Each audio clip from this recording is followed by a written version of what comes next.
Hey, what's up, everybody? It is Tolly Carr, HBCU Game Day here in Atlanta. We're getting close to the weekend, so let's bring in your favorite uncle. It's Uncle Neely from Thee Pregame Show. He is in Jackson, Mississippi right now. Let's see Uncle Neely on the screen. We've waited long enough. What's up there, Uncle Neely? How you doing, bro? Hey, I'm here, man.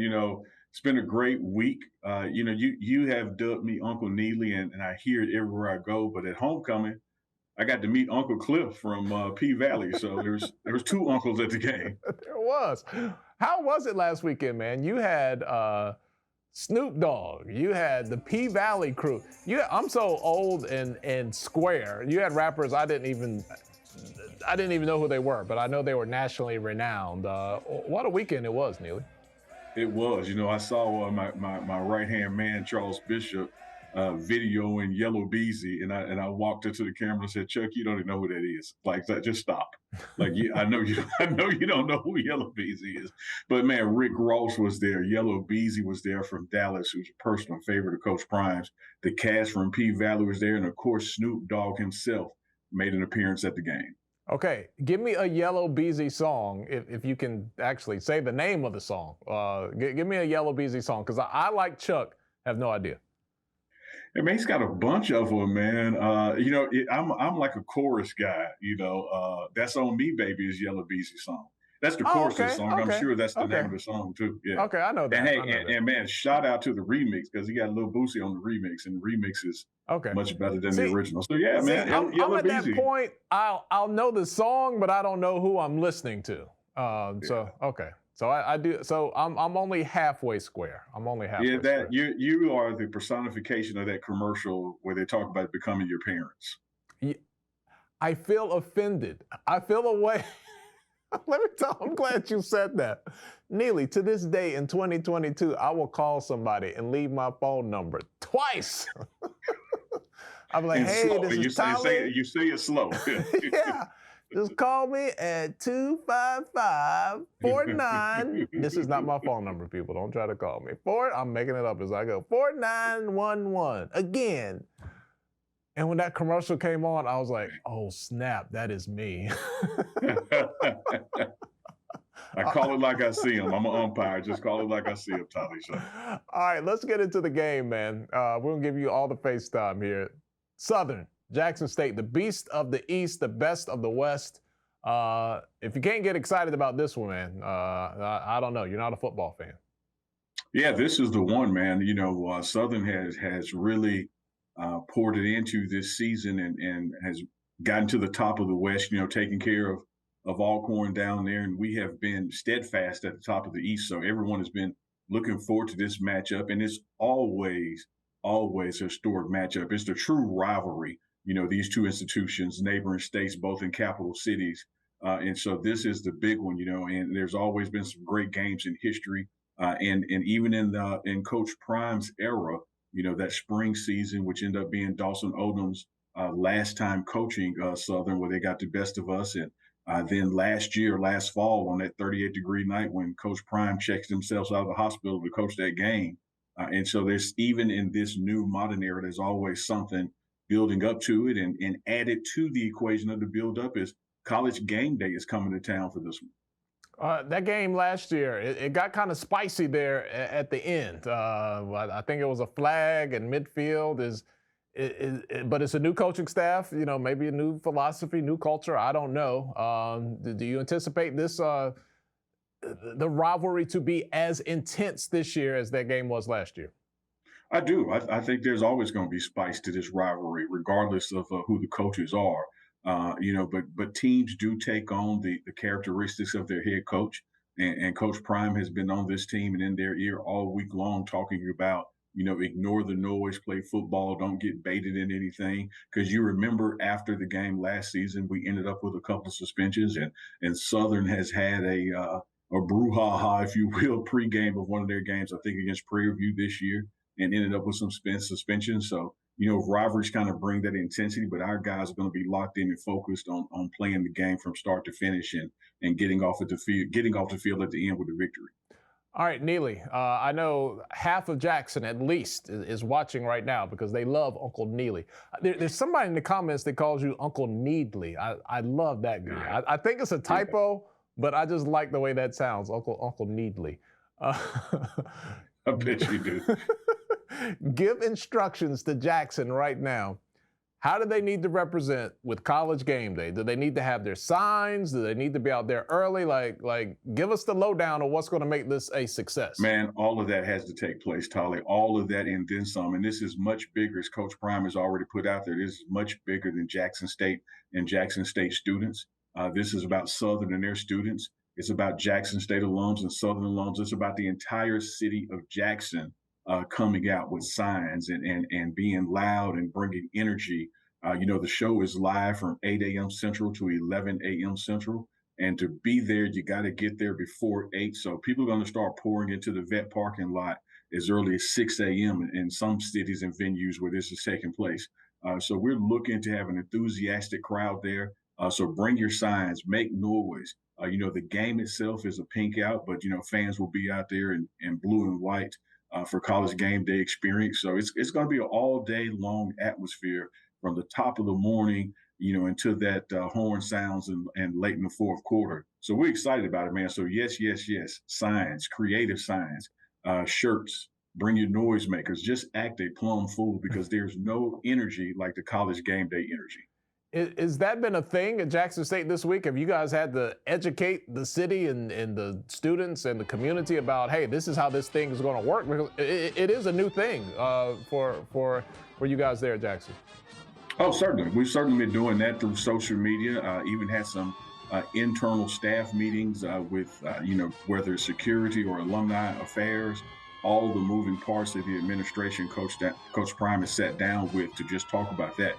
Because frankly, College Game Day is not an HBCU thing. It's something, that is done in that Power 5 environment. So a lot of our fan base, a lot of that HBCU culture, we're out tailgating on Saturday mornings on game day. We're not necessarily watching that program. So there is a bell curve, if you will, in the education process to let people know what the expectations are and what takes place, Saturdays live for College Game Day. Because it really is a culture unto itself. When you look at I think it's the Washington State flag that's never missed a College Game Day, and the people who travel the nation, no matter where it is, and also fans from other schools that attend. So this thing is a Jackson State thing, it's a Coach Prime thing, but it is much bigger than that as it relates to the crowd and who we are inviting to come out and be a part of it. Were you surprised? Did you kind of know this was in the works, or when it came out, were you like, oh, man, wow? Well, it's twofold. It was a surprise that it happened now and happened to this game, but it was not a surprise that the gravitational pull of the Deion Sanders and what he's done with this program, that this was possible. We've always believed that Jackson State is going to have an undefeated season, going to win in dominant fashion, going to win the Celebration Bowl, going to have players drafted. And in that mix along the way, you just had the belief that one day College Game Day is going to call and want to be a part of this atmosphere. Didn't know it was going to happen this season, didn't know it was going to happen with the Southern game, but always believed that, yes, if anybody can host College Game Day, it would be Jackson State and what we're building here on the Coach Prime. I would imagine, Neely, we're probably going to get Boombox and we're going to get Sonic Boom. We're going to get maybe a little showdown early in the morning, a precursor to Zero Quarter. I would have to imagine. A little taste. Well, you're exactly right, because not only that, Tolly, Friday evening before the game, there's a Battle of the Bands in Jackson at the baseball stadium, Smithville Park.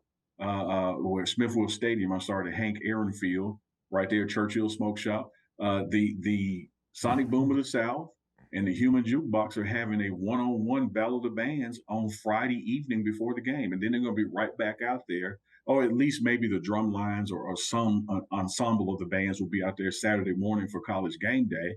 And then you got the game, halftime. And then, of course, you got the fifth quarter where they go at it again. So the bands are a major part of this game, but this football program, of course, is focused on football. I mean, it's not hyperbole to say Jackson, Mississippi is going to be the epicenter of college football this weekend. It will be, hats off to those folks over in Alabama with the Magic City Classic, Alabama State versus Alabama A&M. But the epicenter the equator just moved to Jackson, Mississippi, because with Jackson State being top of the East, with Southern being top of the West, with College Game Day being here, with the band battle, it is what it is, Tolly. Jackson, Mississippi, and this Jackson State versus Southern game with College Game Day is where it's at. All right, Neely. I used hyperbole and epicenter in the same sentence. You did. I can't get any love. Like, you didn't raise an eyebrow, your beard didn't move, nothing.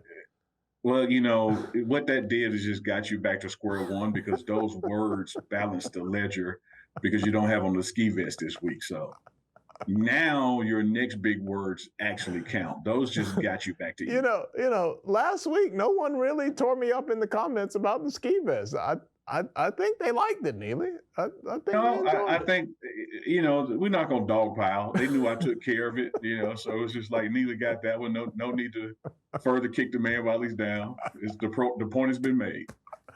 Hey, man, how good was it? All right, you've seen every game during the Deion Sanders era there at Jackson State. How would you rank how tough that Campbell game was out of all the games you've seen the past, couple of years? Our toughest opponent to date. It was everything that everyone imagined it would be, particularly the two coaches and the respect they have for each other in these programs. That was a tough game. Jackson State still left some points out there, got down in the red zone, had a couple of turnovers, had points taken off the board when we got a safety because of a penalty. So you're still looking at an offense that scored 22 points and left about 21 points out there. So that's still that north of 40 scoring power. But taking nothing away from Campbell, man, those guys can play some ball. And even in the first quarter, when they decided to go for a couple of fourth downs early in the game on our side of the 50, just showed their tenacity and that, hey, we're in here with house money, nothing to lose. We're going at these guys. And it was a tough fought game. I think this was the best of the opponents we faced to date, the coaching staff as well. It was energetic. Even at the end, when they got that score that kind of got away from us, now you're an onside kick away in a 2-point conversion from tying it up. And it was clearly a game that you had in the wrap. So they never quit until the end. South Carolina State's all in the comments right now. Toughest? What you mean toughest? We won. What y'all talking about? Well, to the South Carolina State fans, reading is fundamental and listening is key. We were talking about this year. That game was not played this year. Well, no. And you guys won, but I don't think you're our toughest opponent in Deion Sanders' coaching history. That goes to Campbell. All right. I like a man that doubles down, Neely. I like a man that doubles down. So let's get to predictions. Southern, Jackson State. How do you see this one playing out, man? I think it's going to be a game that comes down to who can remain poised, who can stay in character, who can stay disciplined. The energy is going to be high. Typically, energy is one of those things that leads to penalties. So you got to be disciplined, stay away from that. There's a good chance, Holly, that the weather is going to be a factor. We have played rain-free football, all season. Hadn't really had a drop of rain since Miami of last year. But there's some rain expected, and that can change the dynamic of what both teams do. But here's the upside. It rains on both teams, so it's not an excuse. I do think that when it comes to what these teams bring to the table, defensively, Jackson State has the edge, and offensively, Jackson State has the edge. And let's not forget that we beat this team not only a year ago in Baton Rouge, we also beat this team a year ago in Jackson, because we played Prairie View for the SWAC championship. And this is Prairie View's coach from last year coaching Southern. So a lot of the mechanics that they use are mirror image of the West winner last year in Prairie View. So we've been here, seen that, done that. I like the Tigers' odds. I think we're going to be victorious. All right. I need a number, man. You know how we do this. I need a number. I'm going to say Jackson State 35. Southern 14. You will not give an opponent over 2 touchdowns. I can't. Like Tolly, I'm really giving them the fluke touchdown, which literally happens every game. We give up some big play. out of character and out of discipline for us. So I have to chalk that in. But really, nobody scores on us more than 9 to 10 points. So I'm just being fair that those guys have a weight room that has 45-pound plates in it too. And those guys have got scholarship athletes as well. So I'm capping everybody at 14. I will never, ever predict with this defense that Dennis Thurman has recruited and built, I would never pick somebody to score more than 3 times on us. Southern has entered the chat. They are typing right now. I'm just asking the question. Don't give me any smoke. I talk my talk on other videos. I just let Neely talk here. We saw Travis Hunter back. It was good to see him out there. Coach Prime said that was 75% of what he is, which he says is 100% of any other athlete.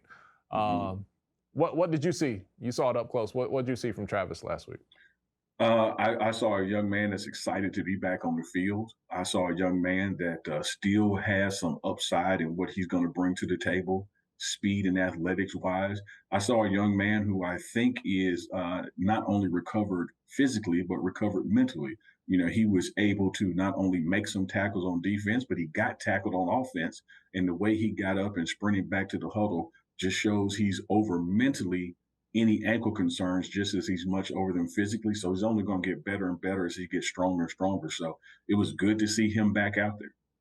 I kind of felt like, and Coach Sanders alluded to this in his postgame, especially down in the red zone, I felt like everybody was excited and maybe they were trying to go to him a little too much. Did you get that sense? I did get that sense. And, Coach Sanders talked about that on his weekly Zoom, SWAC Zoom, about Shedeur and Travis's relationship off the field, that maybe there was some forcing the ball there. And he said he told Shedeur their Sunday brunch that they have each week, that had that been me, you'd have seen me high stepping with a pick six to the end zone. Stop trying to force it in there. Don't sacrifice 3 trying to get 7. Let's always leave the red zone with some points. So I think there was some excitement about having him back out there and wanting to get the ball to him. I think that's going to normalize though. When the guy is open and with his speed, he's going to get his looks. But I don't think that as we go into Southern and games after that, you're going to see so much forcing it to him because he's going to have his sea legs under him. He's going to be back there and able to create plays on his own. This guy doesn't get the attention like the receivers do, although he's been getting the awards and he definitely gets the touches. Savion, am I saying that right? Savion. You are saying it right. Savion Wilkinson. Man, I love watching that kid play, man. It's like when you hear him talk, he just sounds mellow. He's talking about doing yoga and stretching, but man, he gets out on that field, man, and he just has an eye for where to go. I mean, it's that vision and that dexterity that he runs with, man. It's something else.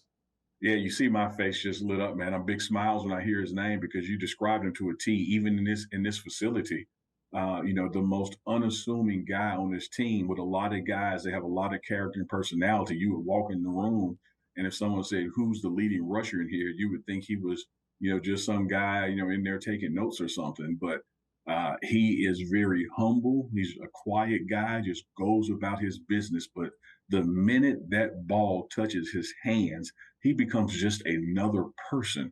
And he is an animal out there, man, running with a pad level low, breaking tackles, and just determined to get first downs and beyond that. He's exciting to watch. And I think he's going to be a key to the victory this weekend over Southern from Baton Rouge. I think that ground game is going to have to be there, especially if the weather turns. Is he an old soul type? Because if I'm not mistaken, I heard him talk about how he enjoyed watching Walter Payton and studied him. And I was like, dude, you're like 12 years old. Like, what VHS tape did you borrow to watch some Walter Payton? Yeah, he is old soul, man. Like I said, he is very much a team guy, and everybody on the team loves him. But he's the quiet guy in the room. He is here in just one purpose. You don't see a lot of goofing off and a lot of practical jokes or stuff like that. He is just focused on running that rock, man. And I call him 3-6 Mafia because he is number 36 and he is a one-man mafia, one-man mob out there. He goes after the linebacker. He is one of those guys that makes the opponent say after that first tackle, I don't want to tackle this guy anymore. Let me bust you in the head one more time. He offers such a juxtaposition to the rest of the team because Jackson State players are just full of swag. Like, I mean, come on, you can see it. They're just dripping with swag, and he's just this like opposite. I'm not saying he doesn't have swag, but he's just so quiet and low key. No, I think that's spot on. I think he would take that as a compliment. He is blue collar, man. Lunch pail. You know, the old analogy of a guy who just comes to work with a thermos and a lunchbox. You know, he ain't a lot of flash to it, not a lot of sizzle, but damn, it's a lot of steak on that plate. You know, he just does his job and quietly goes about his business. I think that's his NIL deal. Neely, get on it. Get him a thermos deal. Like, I think that would be it. Like, hey, I drink out of a thermos. It works for him. It's authentic. I had that whole last 5 minutes just so I can use the word juxtaposition. But anyway. Yeah, well, that one, now you get points for that one because remember, hyperbole just got you back to even after the ski fest. So wardrobe counts in this thing. So now with juxtaposition, man, you get a bell. Ding! You are ahead on today's episode. Before we go, Neely, I'm going to insert a little picture, a selfie here of my daughter, Kendall, who's 11 years old, and she's running the switcher for me today, punching between the different camera shots. And you are getting all of the FaceTime. I'm sitting here watching the show as we talk, and every time you start to talk, you know, it's just your whole face. I told her before the show, if I'm talking, show me. And there has not been a second on this show of me talking without you on the screen. So you have dominated. This man will not feed you, baby. Look, your meal ticket is right here. Yeah. And I know sometimes when mama's not home, he's the master of peanut butter and jelly. So maybe you got to step the game up, Tolly. Start getting him some McDonald's or something. Because I know my guy, Tolly, his answer when mama's not around is get them kids peanut butter and jelly. Look, my wife left today and she left me and my son alone. Man, I got the bean bags out. I said, all right, man, get up on the bed. Jump off into the bean bag. We're doing gymnastics and flips and all the things she would say. She's going to break his neck. Yeah. As soon as mama left, man, it was on and popping. We play indoor basketball, indoor soccer. But when we hear that car pull up in the driveway, we got about 15 seconds to get right, brother. That's a little inside. And don't tell anybody what we did today. Well, he can't even Although we just told everybody what you did. Well, she doesn't watch my stuff. She doesn't care. All right, man. I was gonna say that. But you're probably right. She doesn't. Only episode she's ever seen when I sent her the link that said, look what Neely said about people being in your DMs. And she got a kick out of that. But she also didn't deny it. No, I think she said facts. I think it was big facts was her response. So there we are. You have a keeper right there, Tolly. See, mine denied it. I just knew it. So, all right, well, there's one lie. So that's it. If they're pretty, they're going to be late and they're going to lie. Is that a connection? All right, my man. Looking forward to it this weekend. Any guest on guest? I understand this guest predictor, guest picker is kind of mysterious and it's supposed to be like a woo woo woo moment whenever they pop out. Have you offered any suggestions or thoughts? I have no idea who it's going to be. I am optimistic. I am hopeful. I believe our slogan around here that Lee Corso will get Sonny the Tiger's head and put it on, when it's time to make his prediction. I think we're the favorite in this game for a lot of different reasons, but I have no idea who the celebrity guest picker will be. All right. As long as it's not Charles Bishop, I'll be all right. I think the key words that would rule out Chuck Bishop are celebrity and guest. He is not a celebrity and he's not a guest. And I don't know if he's a picker, so all of it rules him out. All right, we got our Chuck Barb in. The show is complete. Love you, Chuck. All right, he's Neely and Jackson. I am Tolly Carr from Atlanta. Neely, appreciate it, brother. We'll see you a little later. All right, man. Appreciate it. Show Daddy. I mean, it's the end of the show. Can we see Daddy? Thank you.